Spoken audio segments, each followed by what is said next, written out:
Hello dear friends, അസ്സലാമു അലൈക്കും, നമസ്കാരം. എല്ലാവർക്കും എൻ്റെ പുതിയ റെസിപ്പിയിലേക്ക് സ്വാഗതം.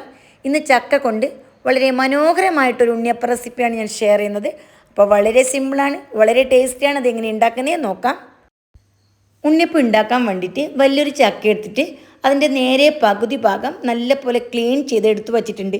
അപ്പോൾ ഇതിലേക്ക് വേണ്ടത് വരിക്കച്ചക്കയാണ്. പിന്നെ ഇതിലേക്ക് വേണ്ടത് പച്ചരിയാണ്. 1 കിലോ പച്ചരി എടുത്ത് 4-5 മണിക്കൂർ മുമ്പേ തന്നെ നല്ലപോലെ കഴുകി വൃത്തിയാക്കി കുതിരാൻ വെക്കണം. എന്നിട്ട് വെള്ളം വാലാൻ വെക്കണം. പിന്നെ 1 കിലോ ശർക്കര പൊടിച്ചെടുത്തിട്ടുണ്ട്. അതും നല്ലപോലെ പൊടിച്ചെന്നെ എടുക്കണം. അങ്ങനെയാകുമ്പോൾ നമുക്ക് അരക്കാൻ വളരെ ഈസി ആയിരിക്കും. പിന്നെ 3 മുറി തേങ്ങ, അതായത് 1.5 തേങ്ങ ചിരവി എടുത്ത് വെച്ചിട്ടുണ്ട്. നല്ല പച്ച തേങ്ങ കിട്ടിയാൽ അതായിരിക്കും കൂടുതൽ ടേസ്റ്റ്. പിന്നെ ഒരു പച്ച തേങ്ങ ഉണ്ടല്ലോ, ചെറുതായിട്ട് അരിഞ്ഞു വെച്ചിട്ടുണ്ട്, അതും കൂടി എടുക്കുക. ഞാനൊരു പാത്രത്തിലേക്ക് ഈ അരി ഇട്ട് കൊടുക്കുന്നുണ്ട്. കുറച്ച് വലിയ പാത്രം എടുക്കണം. പിന്നെ ഇതിലേക്ക് ശർക്കര ഉണ്ടല്ലോ ചുരണ്ടി, അതും കൂടി ചേർത്ത് കൊടുക്കുന്നുണ്ട്. അപ്പോൾ ഇങ്ങനെ നമ്മൾ ചെയ്താലുണ്ടല്ലോ നമുക്ക് പെട്ടെന്ന് തന്നെ അരച്ചെടുക്കാൻ ഈസി ആയിരിക്കും. അപ്പോൾ അതിന് വേണ്ടിയാണ് ഇങ്ങനെ ചെയ്യുന്നത്. പിന്നെ ഇതിലേക്ക് തേങ്ങ ചേർത്ത് കൊടുക്കാം. അപ്പോൾ തേങ്ങ എല്ലാം കൂടുതൽ ചേർത്താലുണ്ടല്ലോ ഈ റെസിപ്പി ഭയങ്കര സോഫ്റ്റ് ആയിരിക്കും, ഭയങ്കര ടേസ്റ്റ് ആയിരിക്കും. ഞാനിവിടെ 3 മുറി ചേർത്ത് കൊടുത്തിട്ടുണ്ട്. അതെടുക്കുമ്പോൾ പച്ചത്തേങ്ങ ഉണ്ടെങ്കിൽ പച്ചത്തേങ്ങ തന്നെ ചേർത്ത് കൊടുക്കണം. നല്ലപോലെ ഉണങ്ങിയ തേങ്ങയെക്കാളും എപ്പോഴും ടേസ്റ്റ് കൂടുതൽ പച്ചത്തേങ്ങക്കാണ്.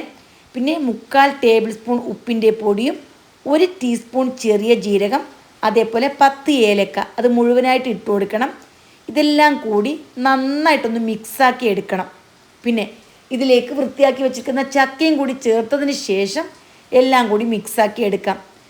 ചക്കയൊക്കെ കൂടുതൽ ചേർത്താലുണ്ടല്ലോ ഭയങ്കര ടേസ്റ്റാണ്. അപ്പോൾ എൻ്റെ കയ്യിൽ ഇത്ര ചക്കയാണുള്ളത്, അതുകൊണ്ട് ഞാൻ ഒരു ചക്കയുടെ പകുതി ഭാഗം ചേർത്ത് കൊടുത്തിട്ടുണ്ട്. നന്നായിട്ടൊന്ന് മിക്സാക്കി എടുക്കണം. ഇങ്ങനെ മിക്സാക്കിയാൽ നമുക്ക് ഗ്രൈൻഡറിലാണെങ്കിലും മിക്സിയിലാണെങ്കിലും പെട്ടെന്ന് അരച്ചെടുക്കാൻ പറ്റും. എന്നിട്ട് മിക്സിയിലാണ് ഞാൻ അരച്ചെടുക്കുന്നത്. ഇനി നിങ്ങളുടെ വീട്ടിൽ ഗ്രൈൻഡറാണ് ഉള്ളതെങ്കിൽ കുറച്ചും കൂടി ബെറ്റർ അങ്ങനെ ആയിരിക്കും. അപ്പോൾ വെള്ളമൊക്കെ ചേർക്കുമ്പോൾ നമുക്ക് കുറച്ചും കൂടി ഈസി ആയിട്ട് തോന്നുന്നത് ഗ്രൈൻഡറിൽ അരക്കുമ്പോഴാണ്. പിന്നെ എല്ലാവരുടെയും വീട്ടിൽ ഇപ്പോൾ ഗ്രൈൻഡർ ഉണ്ടാവണമെന്നില്ല, ഇനി മിക്സിയിൽ തന്നെ അരച്ചെടുക്കാം. അപ്പോൾ മിക്സിയിൽ അരക്കുന്ന സമയത്ത് ഞാനിതൊരു 4 ബാച്ചായിട്ടാണ് അരച്ചെടുക്കുന്നത്. ഓരോ ബാച്ച് അരച്ചെടുക്കുമ്പോഴും ഓരോ ടേബിൾ സ്പൂൺ വെള്ളം എന്ന കണക്കിനാണ് ചേർത്തിട്ടുള്ളത്. അപ്പോൾ മഴ കൊണ്ട ചക്കയാകുമ്പോൾ ചക്കയിലും ധാരാളം വെള്ളം ഉണ്ടാവും. പിന്നെ ശർക്കരയിൽ നിന്നും വെള്ളം ഇറങ്ങി വരും. അപ്പോൾ കൂടുതൽ വെള്ളം ചേർക്കണ്ട. ഇനി വെള്ളം ചേർക്കാണ്ട് അരച്ചെടുക്കാൻ പറ്റിയാൽ കുറച്ചും കൂടി ബെറ്റർ അങ്ങനെയായിരിക്കും. ഇനി നല്ലപോലെ അരച്ച് കഴിഞ്ഞാൽ ഇതിലേക്ക് കൊത്തി വച്ചിരിക്കുന്ന തേങ്ങയുണ്ടല്ലോ അതും കൂടി ചേർത്ത് നന്നായിട്ട് മിക്സാക്കി ഇതിൽ നിന്നും കുറച്ച് ഭാഗം മാത്രമാണ് ഞാനിപ്പോൾ ചുട്ടെടുക്കുന്നത്. ഒരു പാത്രത്തിലേക്ക് നമുക്ക് ആവശ്യമുള്ള ബാറ്റർ ഒഴിച്ചു കൊടുത്ത് അതിലേക്ക് 1/4 കപ്പ് നൈസായിട്ട് പൊടിച്ച പച്ചരിപ്പൊടിയും 1 നുള്ള് അപ്പക്കാരവും കൂടി ചേർത്തിട്ട് നല്ല പോലെ ഒന്ന് മിക്സാക്കി എടുക്കണം. ഉണ്ണിയപ്പ ചട്ടി വെച്ചിട്ട് നമുക്ക് ആവശ്യത്തിനുള്ള എണ്ണ ചൂടാക്കി എടുക്കാം. മാവ് ഈ ഒരു കട്ടി ആവുന്നത് വരെ പച്ചരിപ്പൊടി ചേർത്ത് കൊടുക്കണം, അല്ല എങ്കിൽ ധാരാളം എണ്ണ കുടിക്കാൻ ചാൻസ് ഉണ്ട്. എണ്ണ ചൂടായി കഴിഞ്ഞാൽ തീ വളരെ ചെറുതാക്കി കൊടുത്തതിന് ശേഷം ബാറ്റർ ഒഴിച്ചു കൊടുക്കണം, അല്ല എങ്കിൽ പെട്ടെന്ന് കരിഞ്ഞു പോകാൻ ചാൻസ് ഉണ്ട്. ചക്ക ചേർക്കുന്നതുകൊണ്ട് തന്നെ പെട്ടെന്ന് കരിഞ്ഞു പോകാനൊക്കെ ചാൻസ് ഉള്ളതുകൊണ്ട് തീ വളരെ ചെറുതാക്കി കൊടുക്കണം. എല്ലാ മാവ് ഒഴിച്ച് കഴിഞ്ഞാൽ മീഡിയം ടു ലോ ഫ്ലെയിമിലാക്കിയിട്ട് 2-3 പ്രാവശ്യം തിരിച്ചും മറിച്ചും ഇട്ട് വേണം ഇത് ഫ്രൈ ചെയ്തെടുക്കാൻ. അപ്പോൾ പ്രത്യേകം ശ്രദ്ധിക്കേണ്ട കാര്യം, മാവ് ലൂസാവാൻ പാടില്ല. ഒരു ഭാഗം മൊരിഞ്ഞ് വന്നാൽ തിരിച്ചിട്ട് കൊടുക്കണം. ഭയങ്കര സോഫ്റ്റാണ്. തിരിച്ചിട്ട് കൊടുക്കുന്ന സമയത്തെല്ലാം പ്രത്യേകം ശ്രദ്ധിക്കണം. പക്ഷെ കഴിക്കാൻ ഭയങ്കര സോഫ്റ്റായിട്ട് നല്ല ടേസ്റ്റാണ്. അപ്പോൾ എല്ലാവർക്കും തീർച്ചയായിട്ടും ഈ റെസിപ്പി ഇഷ്ടപ്പെടും. നമ്മൾ ഓണത്തിനും വിഷുവിനെല്ലാം സാധാരണ ഉണ്ണിയപ്പം ചൂടാറുണ്ടല്ലോ, ഇപ്രാവശ്യം ഈ രീതിയിലൊന്ന് ട്രൈ ചെയ്ത് നോക്ക്. അപ്പോൾ എല്ലാവർക്കും ഇഷ്ടമാവും. ഒരു പ്രാവശ്യം ചുട്ട് കഴിഞ്ഞാലുണ്ടല്ലോ നമ്മളെപ്പോഴും ഇതേപോലെ തന്നെ ചുട്ടെടുക്കാൻ ശ്രമിക്കും. ചക്കയുള്ള സമയത്ത് മാത്രമേ നമുക്കിത് ചുട്ടെടുക്കാൻ പറ്റുള്ളൂ. അപ്പോൾ ചക്ക കിട്ടിയാൽ എല്ലാവരും ഇതൊന്ന് ട്രൈ ചെയ്ത് നോക്കണം. ഇനി സോഡാപ്പൊടി നിങ്ങൾക്ക് വേണ്ടാന്നുണ്ടെങ്കിൽ ഈ ഭാഗം സ്കിപ്പ് ചെയ്യാം. ആരെടുത്ത പോലെ കിട്ടാൻ വേണ്ടിയിട്ടാണ് 1 നുള്ള് സോഡാപ്പൊടി ചേർക്കുന്നത്. അപ്പം ഞാൻ സോഡാപ്പൊടി ചേർത്തത് നോക്കണം. അതിനേക്കാളും കൂടുതൽ ഒരു കാരണവശാലും ചേർക്കാൻ പാടില്ല. വേണ്ടാന്നുണ്ടെങ്കിൽ ഈ ഭാഗം ഒഴിവാക്കാം. എന്നിട്ട് നല്ല പോലെ 2-3 പ്രാവശ്യം തിരിച്ചും മറിച്ചിട്ട് നല്ല ഗോൾഡ് കളറാവണം, നല്ല ഡാർക്ക് കളറാവണം. കരിഞ്ഞു പോകാതിരിക്കാൻ പ്രത്യേകം ശ്രദ്ധിക്കണം.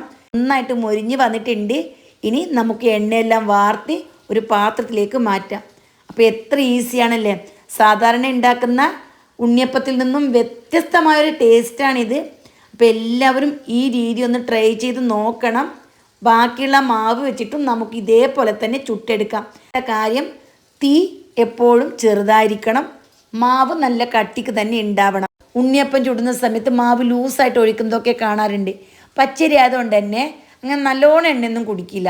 പക്ഷേ ഇത് ചക്ക ചേർത്തതുകൊണ്ടും പിന്നെ ധാരാളം തേങ്ങയൊക്കെ ചേർത്തത് കൊണ്ടും എണ്ണ കുടിക്കാൻ ചാൻസ് ഉണ്ട്. അപ്പോൾ അതുകൊണ്ട് ഈ ഒരു കാര്യം പ്രത്യേകം ശ്രദ്ധിക്കണം. ഇനി ബാക്കിയുള്ളതും ഇതേപോലെ തന്നെ ഒഴിച്ചിട്ട് രണ്ട് ഭാഗവും നല്ലോണം ഒന്ന് കുക്കാവണം, നല്ല ഡാർക്ക് കളറാവണം. ഉണ്ണിയപ്പത്തിൻ്റെ കളർ അറിയുമല്ലോ, ആ ഒരു പരുവത്തിൽ നമുക്കിതെടുക്കാം. അപ്പോൾ ഭയങ്കര ടേസ്റ്റി ആയിട്ടുള്ള ചക്ക ഉണ്ണിയപ്പം റെഡിയായി. എൻ്റെ എല്ലാ കൂട്ടുകാരും ഇതൊന്ന് ട്രൈ ചെയ്ത് നോക്കണം. വിഷു സ്പെഷ്യലായിട്ടും ഓണം സ്പെഷ്യലായിട്ടും ഒക്കെ നിങ്ങൾക്ക് എപ്പോഴും ഇതൊന്ന് തയ്യാറാക്കി നോക്കാം. പിന്നെ വീട്ടിൽ ഗസ്റ്റ് വരുന്ന സമയത്ത്, നല്ല മഴയുള്ള സമയത്ത് വൈകുന്നേരം ഇങ്ങനത്തെ എല്ലാം കൂട്ടി ചായ കഴിക്കാനുണ്ടല്ലോ, ഭയങ്കര ടേസ്റ്റാണ്.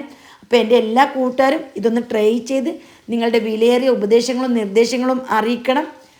ഉപകാരപ്പെട്ടു എന്ന് തോന്നിയാൽ ഹൈപ്പ് എന്നൊരു ഓപ്ഷൻ വന്നിട്ടുണ്ട്, പുതിയതായിട്ട് വന്നതാണ്, അതൊന്ന് എനേബിൾ ചെയ്യണം. പിന്നെ സബ്സ്ക്രൈബ് ചെയ്യാണ്ട് എല്ലാവരും വീഡിയോ കാണുന്നുണ്ടെങ്കിൽ ഒന്ന് സബ്സ്ക്രൈബ് ചെയ്തിട്ടൊന്ന് സപ്പോർട്ട് ചെയ്യുക. വീണ്ടും കാണാം. Bye bye.